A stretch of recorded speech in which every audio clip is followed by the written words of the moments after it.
Shalom jemaat yang dikasihi Tuhan, Bapak Ibu Saudara, di dalam Kisah Para Rasul 6 ayat yang pertama sampai dengan ayat yang ketujuh, pada hari Senin yang lalu kita melihat ada satu permasalahan yang terjadi seiring dengan bertambahnya jemaat pada waktu itu.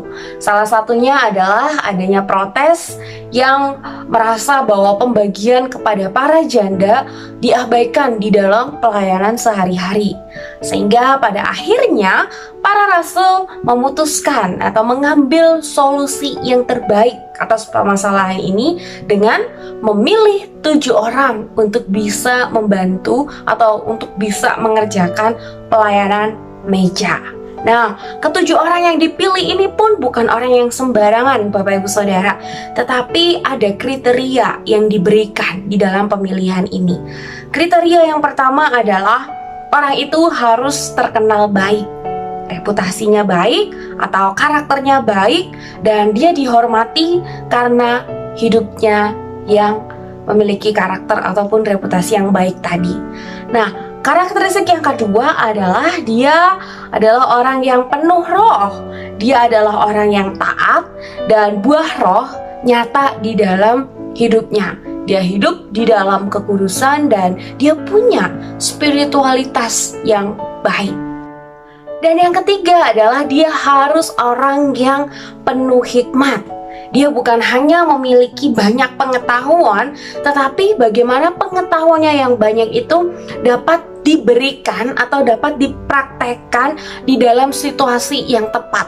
Sehingga itu bukan menjadi satu kesombongan, tetapi dapat menjadi berkat. Bapak Ibu Saudara, tentunya ketiga karakteristik di atas bukan hanya berlaku untuk 7 orang yang dipilih pada waktu itu, tetapi ketiga karakteristik ini pun juga harus ada di dalam kehidupan setiap kita. Karena itulah yang Tuhan mau ada di dalam diri setiap kita. Tuhan mau kita punya karakter yang baik.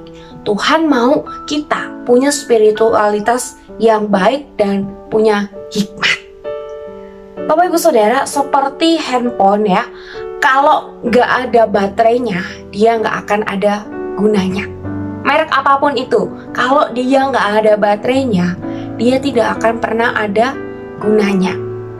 Dia tidak bisa kita pakai ya untuk berkomunikasi, untuk main game, untuk jualan. Tidak akan pernah bisa kalau dia itu tidak punya power, tidak punya kekuatan di dalamnya. Nah, begitu juga dengan hidup kita, Bapak Ibu Saudara. Seberapa famousnya kita atau seberapa terkenalnya kita, seberapa kayanya kita, seberapa pandainya kita, itu tidak akan pernah ada gunanya kalau tidak ada power atau dampak yang kita berikan di dalam kehidupan setiap kita. Oleh sebab itu, Bapak Ibu Saudara, firman Tuhan pada malam hari ini mengajak setiap kita untuk memiliki ketiga karakteristik tadi, yaitu kita punya karakter yang baik, kita punya spiritualitas yang baik, kita punya wisdom, sehingga segala pengetahuan kita bisa kita pakai atau bisa kita berikan untuk kebaikan bersama-sama. Mari kita lihat di dalam ayat yang ke-7, Bapak Ibu Saudara. Di situ kita dapat melihat bahwa hidup mereka dapat memberikan dampak yang besar ya. Di dalam ayat yang ke-7 firman Tuhan berkata apa? Firman Allah makin tersebar dan jumlah murid di Yerusalem makin bertambah banyak. Juga sejumlah besar imam menyerahkan diri dan percaya. Bapak Ibu Saudara yang terkasih di dalam Tuhan, kehidupan gereja yang berpengaruh itu mempunyai dampak yang besar.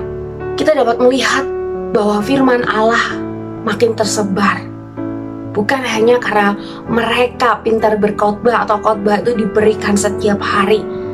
Bukan cuma itu Bapak Ibu Saudara, tetapi orang-orang yang ada di sekitar mereka dapat melihat, dapat merasakan Allah hadir dalam kehidupan mereka, yaitu melalui kesaksian hidup orang-orang percaya.